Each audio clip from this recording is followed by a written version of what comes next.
Linda paused in the doorway, remembering the video call. Her husband had stood right there, smiling at her. "Good night, baby." Tears fell. Elijah pushed aside the broken wardrobe and pointed to the wall beneath the stairs. They tore the drywall and found a wooden box. Inside was a book bound in leather, soaked with dried blood. On the front, it read the names of offering. They opened it. It listed over 30 names, dates, ages, ritual types, each with a signature symbol.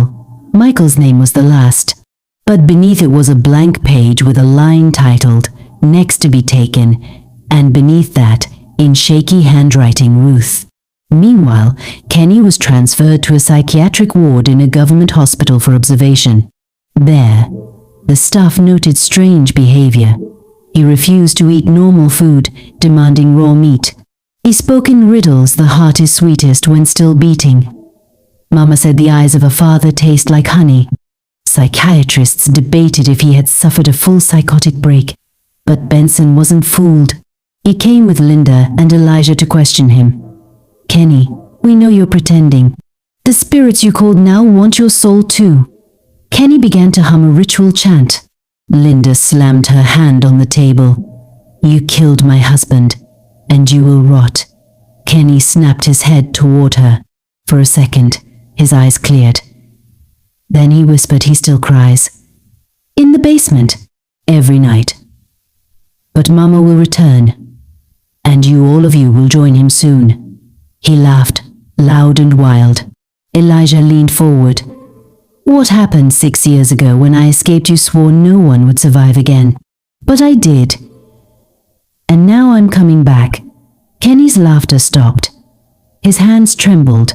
He began screaming, "No, Mama. She'll kill me. I didn't fail. I didn't fail." Then he collapsed. The doctors dragged him back to his cell. Benson turned to Linda. "He's breaking." That night, something strange happened across Okeja. A small fire broke out in the police evidence room. Ruth's safe house was nearly attacked. Only divine intervention stopped the assailant. A female officer working on the case fell into sudden coma with strange carvings appearing on her skin. Pastor Akin warned the ritual was old and deep. Killing was part of it, but silence is part of the curse. Breaking it releases more than you can control. Mama Grace had not spoken since her arrest. She sat quietly in her private cell, a rosary of black beads in her hand. She fasted for 3 days. Then she whispered the spirits demand atonement. That same night, Michael's ghost appeared to Linda again. This time he was weeping. "They will keep killing until the book is burned. You must take it and destroy it." The next day, Elijah sat under a mango tree with Benson and Linda. Finally, he told them everything. "The night I escaped, I saw the 5th room. It wasn't numbered. They called it the chamber. That's where the altar is. I ran before they could brand me. That's why I'm alive, but not whole." He lifted his shirt. A burn scar shaped like an eye glowed faintly. "The widow branded me in my sleep. That's how she controls people. I felt it for years, her eyes watching." He looked at Linda. "She knows your face now. She knows your name. You must protect your children." The guest house stood under a heavy sky. Dark clouds loomed. Thunder rolled in the distance. A combined team of police officers, Pastor Akin, Ruth, Elijah, and Linda returned to the guest house for the last time. They were determined to cleanse it, burn the evil book, and uncover what lay inside the infamous Room 5, the Red Room. Pastor Akin poured holy oil around the entrance. As he began to pray, the temperature dropped. Ruth trembled. "This place is awake." Sergeant Benson forced the door open. The hinges shrieked. Inside, red candles, some half-burnt, others freshly lit, lined the walls. In the center stood a black altar shaped like a coffin, bloodstains dried into the stone. Linda gasped. "This is where they brought him, my husband." Suddenly, the altar began to bleed. Blood seeped from its base. The candles flickered wildly. Pastor Akin shouted, "Hold the book over the altar." Ruth, with shaking hands, held out the book of offerings, Spirits of pain, we release your chains. This curse ends now. He touched the book with his cross, and it burst into flames. The entire room shook. A loud scream echoed from beneath the floorboards. Back in the psychiatric hospital, Kenny was asleep when the altar burned. He woke with a scream so loud it cracked the glass window. Nuwu. They touched the blood room. Mama, I am sorry. He ran straight to a wall, splitting his head. But he laughed, didn't he? He laughed in it, going, she's coming for me. She said I was her lion, but I'm just a rat. When the doctors ran brain scans, they found nothing wrong. Kenny had faked madness so long he had finally lost control. He was deemed fit to stand trial. The burning of the altar broke something deep inside Mama Grace. In her police cell, she cried for the first time. She lied to me, she whispered. Detectives gathered around as she spoke slowly, painfully. I only wanted protection, wealth, power. I thought if I gave the spirits what they wanted, they'd protect my family. But it was never enough. She looked at the female detective. I made my son a monster. She confessed to every murder, every ritual, and the secret chamber under room 5. There's a staircase hidden under the altar. That's where the bodies went. Sergeant Benson immediately sent a team. They broke through the altar floor and found 17 skeletons wrapped in black cloths. Each bore markings from different years. Justice had faces now.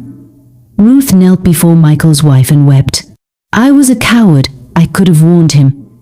I could have stopped it. Linda embraced her. It's all right, Ruth. You helped bring this down. With support from Pastor Akin. Ruth testified in court and handed over a hidden journal she had kept filled with names, dates, and secret meetings Mama Grace had with local officials and buyers of human body parts. It led to 4 arrests, including a corrupt pathologist and a fake pastor.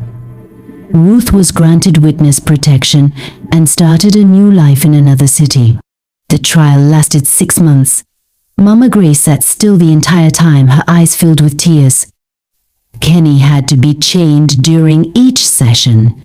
The evidence was overwhelming: DNA of victims in the basement, the ritual book, Ruth's testimony, Michael's personal belongings, Elijah's survival and scar, and skipped footage from the night Michael died.